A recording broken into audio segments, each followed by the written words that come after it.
Hi, I'm Peter J. Ray. Welcome. Today's topic is Resalest Remarkable Books number 83.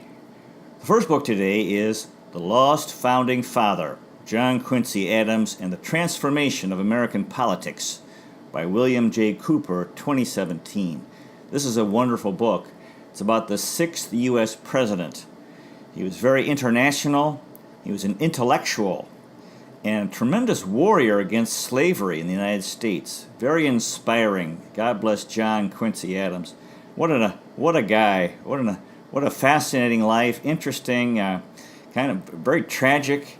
He had two brothers die of alcoholism. Two sons also died of alcoholism. His father was U.S. president and was a founding father. Played a tremendous role in American independence, the War of Independence. And John Quincy Adams spent much of his childhood in Europe because of his father's work and actually as an adult.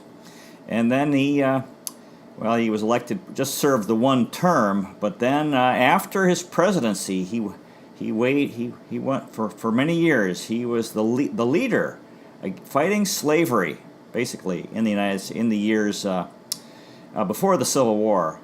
And very dedicated to learning and knowledge and kind of a lot of tragedy. He was kind of a troubled fellow, but a good man. This is a really interesting person to study, and this is a fine biography of John Quincy Adams by William J. Cooper.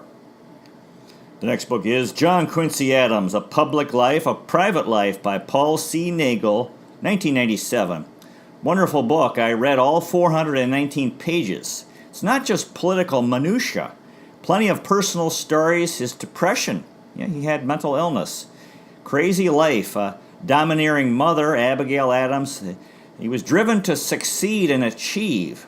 He was too hard on his sons. That's the thing that I thought was very tragic.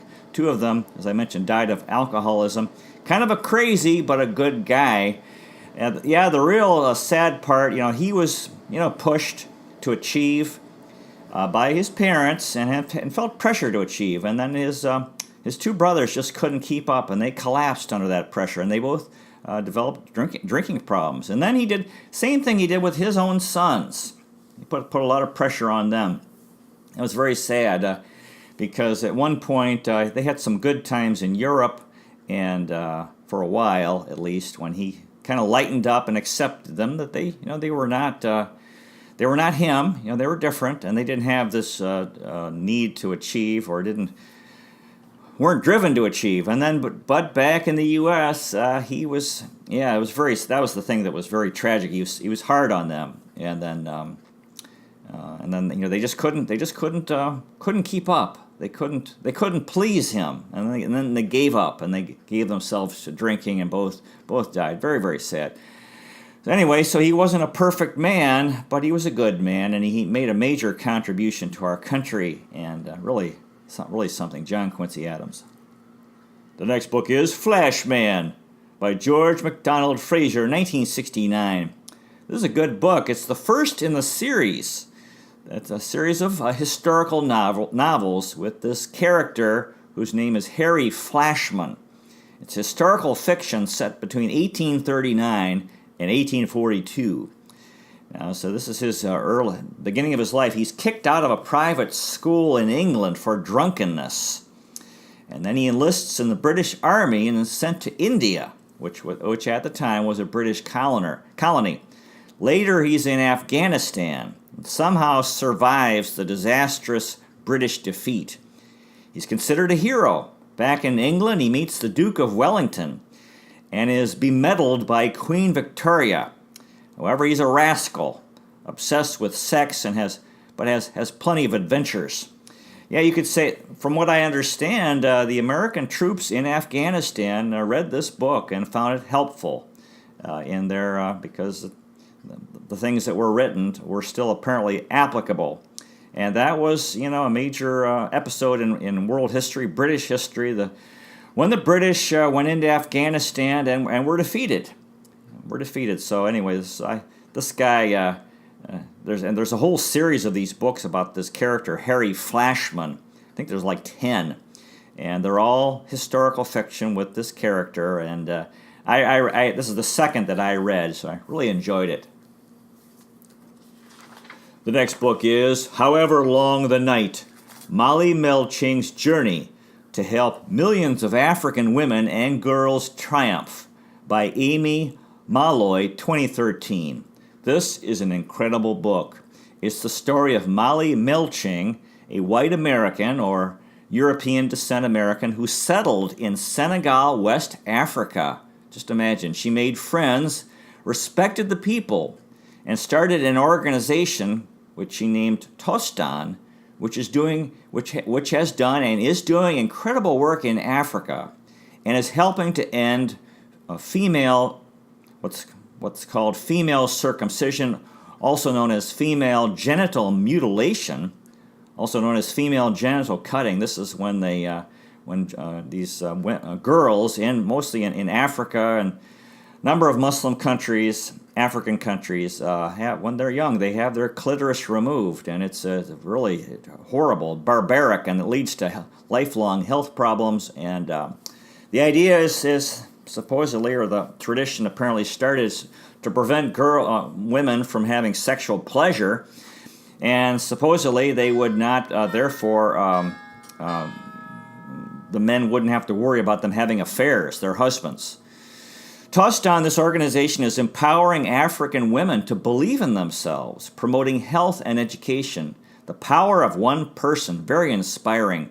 On a small scale, she taught the health problems of FGG, or female genital cutting, and worked for whole villages to proclaim an end to this, an amazing life. One of the things she realizes, people have been aware of this very horrible practice. But the question is, what do you do about it? And foreigners would come in, Europeans or Americans, and they would condemn the practice, but that wouldn't do any good. Because the problem is that if girls don't have this terrible thing done to them, when they grow up, they can't get married, because this is a cultural thing. Culture is very powerful. So the thing that Molly Melching realized is that she had to, first of all, she had to be patient, and she had to be respectful.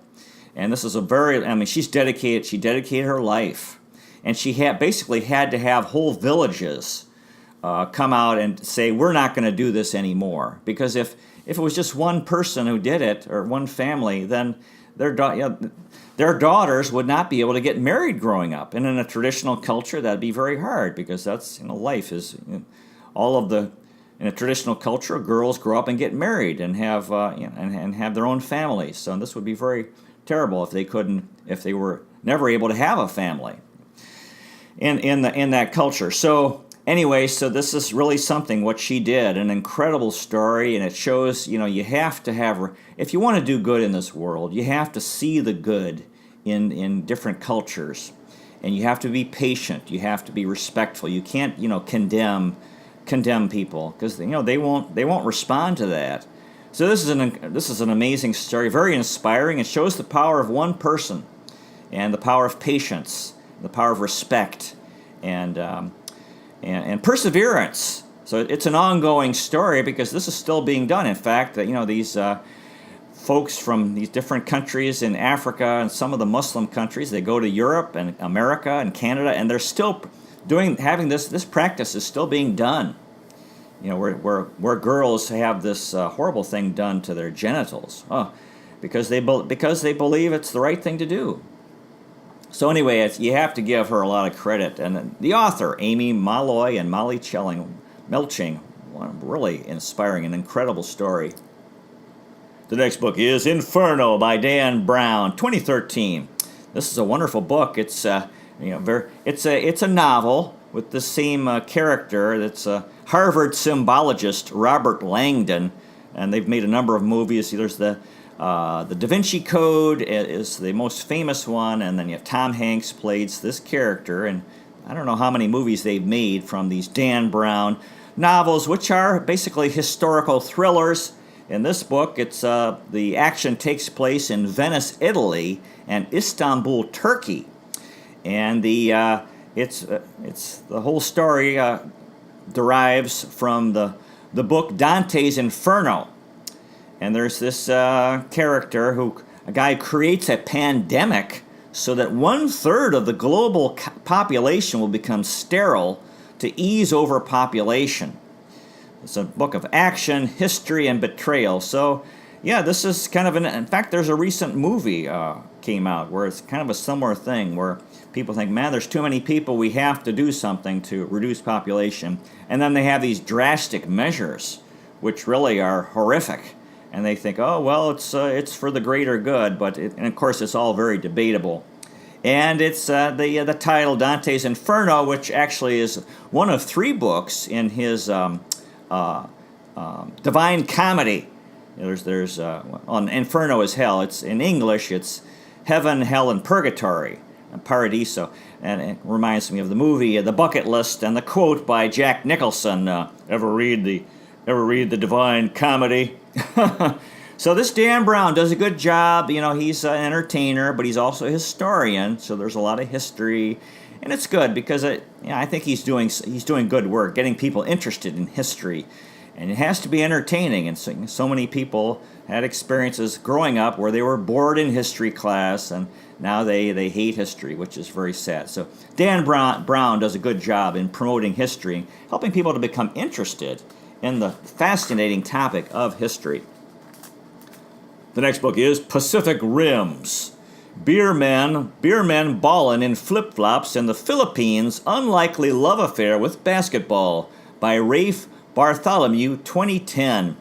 This is really a wonderful book. The author is an American who went to the Philippines in 2005 to investigate basketball there in the Philippines. He learned that Filipinos are crazy about basketball, and it's the national sport, which it is. He became a part of the Alaska Aces and watched them win a PBA title, the Philippine Basketball Association. He traveled all over the Philippines, met many people, and made many friends. Basketball in the Philippines, the heat, the humidity, so many people.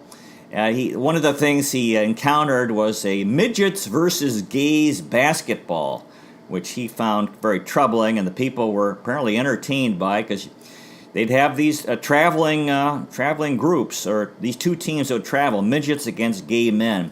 Of course, the midgets were very short, so the gays could actually easily defeat them. But then it's all entertainment. But the gays, since they're kind of acting this exaggerated feminine nature, or considered feminine, they kind of make mistakes. And I believe the midgets end up winning. And he felt kind of sickened by the whole prospect. Anyway, so he came to the Philippines and really enjoyed the country. I enjoyed it because I was in the Philippines for 20 years, and he became a part of this PBA team, the Alaska Aces, and actually, whom I supported because it's they have this powdered milk product, which I really enjoyed and would have a glass of every day. And so he's with the team, and you have the local players, the Filipino players, then the so-called Philams. These are Filipino Americans who would come, and then there'd be a cultural difference, cultural issues. And then he actually, as he traveled, and he's relatively tall, and sometimes he would be mistaken for a player, and people would want his autograph, and he would try to explain, no, I'm not a player, but they wouldn't hear it. So he'd go along with it and sign autographs. So did a good job. This is an interesting book about the Philippines, and specifically the issue of basketball. And he studies the history of basketball in the Philippines, which is ironic since Filipinos are not a tall people. In my years in the Philippines, I played a lot of basketball. It's a game that I really enjoy. And at Roosevelt Park, Green Hills West, San Juan, Metro Manila, Philippines, with a lot of kids, with our son Tim, and a lot of kids growing up. And in our school, Resalest Educational Center, played basketball. So I was a part of that. Basketball in the Philippines. This is a fine book. The next book is The Disaster Diaries, How I Learned to Stop Worrying and Love the Apocalypse, by Sam Sheridan, 2013. This is a very interesting book. The author decides to prepare for doomsday, or the apocalypse, a future world of disaster. In other words, if there's like an economic depression, the global economy falls apart, if there's an epidemic and there's civil war and chaos and so forth. What skills would a person need to survive? So he got into these various realms. He learned about and developed in physical fitness, which he believed would be important. Guns, if there's the government falls apart and if there's sort of chaos, so the use of guns for self-defense. Medicine, if there is no medical care, if the hospitals are all closed and you can't go to the hospital, there are no hospitals, and they're no longer manufacturing medicines. So what can you do? Self-defense, another thing. Hunting, if there's no grocery stores, the food's gone. Hunting to survive. So he learned a lot. He became prepared. This is an interesting book, and he really got into it. And he also talks about zombies, which I don't know how realistic that is, but it's kind of interesting, all the things that he did. And another thing he talked about was that there would be, in a futuristic world of disaster and the world, everything falling apart and people's lives really being totally disruptive, unemployment and so forth. He talked about mental illness and depression. So that kind of interested me, and because I strongly believe that spirituality is important. We need to get along with each other and cooperate and have respect, have courage, and understanding and patience. And these are all spiritual qualities and that would be necessary in a future if things really did fall apart and there were severe hardships, and people starving and so forth, and civil war. So this is an interesting book about practical things an individual could do to prepare for such a world, which is very possible because the world economy could collapse. There could be something like this, nuclear war and so forth. Very interesting. The next book is Burmese Lessons, a True Love Story by Karen Coney, 2009.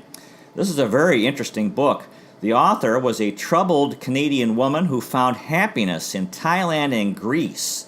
She had a tough growing up, a tough family life. She spent considerable time in Burma, in Southeast Asia, and developed a romantic relationship with a Burmese revolutionary leader named Maung, and she nearly married him. She became very involved in the political movement fighting the Burmese military dictatorship, which is ongoing, fighting for democracy in Burma. So this is plenty of reality, a lot of tragedy, crazy stuff going on, very interesting things happening. And here she's a Canadian, so she's Western, and this is an Asian country, so you have the cultural differences. And one of the things she discovered, she had conflicts with other foreigners in Burma because she was relatively new, and there's political issues. And then of course with this guy who she fell in love with and he fell in love with her, then you had some of the Burmese people not crazy about their hero having a relationship with this foreigner. So and ultimately she decided that that she did not marry him because the cost was too high. He's living kind of a crazy life. It's not stable. He's a wanted man. He's fighting the government and so a lot of the time he's out of the country, and if he was in Burma, he was subject to arrest. So it's not like they could have had a stable life, and it would have been very, very tough for her, to have a long-term. She would have had to give up her life in the West for this very uncertain life of fighting for freedom, for political freedom in Burma. So it's real interesting because you have one of the things that I find very interesting is when different cultures come together, and hopefully we can get along, but there are differences, and there's a potential for conflict. And hopefully we can all learn from each other because every culture has good and bad points. Very often we focus on the negative points in other cultures, but we should see the good, and we can all learn and grow through contact with peoples from other cultures, which is happening all over the world today because so many people have left their countries. The next book is The Lost Tribe of Coney Island, Headhunters, Luna Park, and the Man Who Pulled Off the Spectacle of the Century by Claire Prentice, 2014. In 1905, an American guy named Truman Hunt exhibited Igorot Filipinos at Coney Island, New York City, and around the United States. He made a lot of money. People came to pay money to see this. and he blew it all. He was a spendthrift. He was actually a bad guy. He did not pay them. They were abused and enslaved. It's a very sad story. And these Igorots, part of their allure as entertainment, they were known as dog eaters. Apparently, part of their, once in a while they would eat dogs, but they're a good people. And this is interesting because at the time, the Philippines was a U.S. territory, and in the United States, it had been a Spanish colony, and Filipinos were fighting for independence, and then the U.S. came and defeated the Spanish and fought Filipinos who wanted independence. And now this story is kind of troubling because, seeing people exhibited, these are a tribal people or a mountain people, and who are in the Philippines today, sort of living in remote areas. They're short. You see them in Manila once in a while. They come in around Christmas time. Very traditional people. Actually, one of the original peoples of the Philippines, because I believe most Filipinos today are descendants of immigrants from Borneo. So it's kind of troubling. But back at that time, it's not like today, where basically with the internet and television, you can see about different peoples around the world. Every country you can know about if you want to, if you're interested. Of course, not that many people are not. But if back then, 100 years ago, most people lived in a certain area, and they knew very little about other peoples around the world because there was just very little information. This is before television, and there were some. Eventually, National Geographic actually did a lot of good in teaching people about the different peoples of the world. So anyway, for Americans, this is a big deal, coming to see the Igorots, these very unusual people from the other side of the world, and who were living a very different life, very simple life. They were a simple mountain people who farmed and hunted and so forth. So, and it was this guy was a bad guy who was making all this money, and I believe eventually they made it back to the Philippines, but they didn't. Most of their earnings were taken away. Finally, there was a good guy in the U.S. government who fought for them and spent a lot of time and effort and was able to rescue them basically from this guy, Truman Hunt, who had enslaved them. They were traveling the country, and he was getting all the money, and then he was throwing it away. So that was the inspiring part, was the American fellow, and I don't have his name here, who fought for them, and eventually was able to get some money for them, and then so they could go back to the Philippines with some money for their efforts. And then eventually there were other Igorots who came, and Americans wanted to see these different, very unusual people, different from them, and who were living a very different lifestyle because they were simple mountain people from a tropical country. The next book is The Secret Knowledge on the Dismantling of American Culture by David Mamet, 2011. This is a wonderful book. The author is a playwright and former political liberal, who makes a very strong case for the conservative position in American politics. Now, he argues that political leftists, do not believe in America. They want the government to continue to grow and eliminate private enterprise. And he also says that we're on the road to communism and the end of freedom. It's hard for liberals to become conservative because of peer pressure, the fear of losing one's friends. And people say, oh my gosh, if you're a liberal, all your friends are liberals, and if you become a conservative, then your friends think, oh my gosh, what happened to you? Now you're a bad person. So his argument is that capitalism is about freedom and wealth creation. It involves creativity, hard work, initiative, and determination.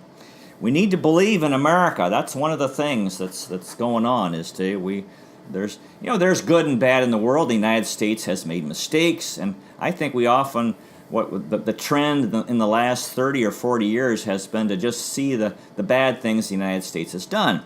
Anyway, this book he does a good job here of making the case for conservatives, because I'm a former liberal. I think some of my friends are disappointed in me. Oh, Pete's now a conservative, so what happened to you, Pete? You used to be a good guy. But I just think that I agree with him. We're on the road to the U.S. government has been growing and growing and growing, and where does it all end? And we do need government, and it's all debatable what the government should do. But I think it's just too much. The government is stifling the economy, and a lot of the things that it does are counterproductive, because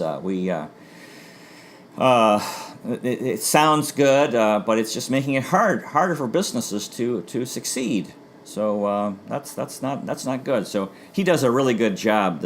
Really recommend this book by David Mamet. He was talking about how he disappointed a lot of people who thought, oh my God, what happened to you, David? You used to be a good guy. The next book is The Crisis of Islam, Holy War and Unholy Terror by Bernard Lewis, 2003. This is a good book. It's short. It's only 164 pages. It's the history of Islam from the life of Muhammad, the conquest of Arabia, North Africa, into Iberia, which is now Spain and Portugal, the Balkans, the Balkan Peninsula, all these areas like Greece, former Yugoslavia, Romania, and so forth, the Middle East, Central Asia, India, and Southeast Asia, all the way to the Philippines. Huge area. And then the book talks about the conflict with European Christians. And then this is when we had the Crusades, because what had been, or what is considered the Christian Holy Land, where Jesus lived, became Muslim ruled.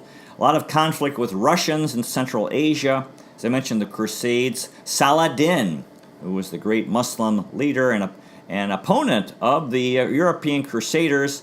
And then the decline of the Muslim world. The Ottoman Empire, which was a huge Turkish Muslim empire. Israel, the modern Israel, and the conflict between this modern Jewish country and its Muslim Arab neighbors. Oil wealth, which really has changed things, because you have these number of Muslim countries that have become very wealthy and powerful through petroleum. War with the West and jihad, Islamic jihad. Cultural problems, and a lot of Muslims in the West. This is a fairly old book, 2003, so it's not really up to date. But it came out shortly after 9/11, a couple of years after 9/11. So this is a fascinating topic. Because the Muslim world is a huge area from from all the way from North Africa, the Middle East, and so we need to get along. And again, we need to see good, and we also have to have courage and stand up against things that are wrong, cultural things. So it's a very important topic. The next book is The Heart of Everything That Is, The Untold Story of Red Cloud, 1822 to 1909, An American Legend by Bob Drury and Tom Clavin, 2013. Well, we will not have time to talk about Red Cloud. We'll do that next time. Thank you so much for watching. God bless all of the authors of books. Boy, what an incredible contribution they make to our world. Hope you find a good book to read. God bless you. Take care, and I'll see you next time.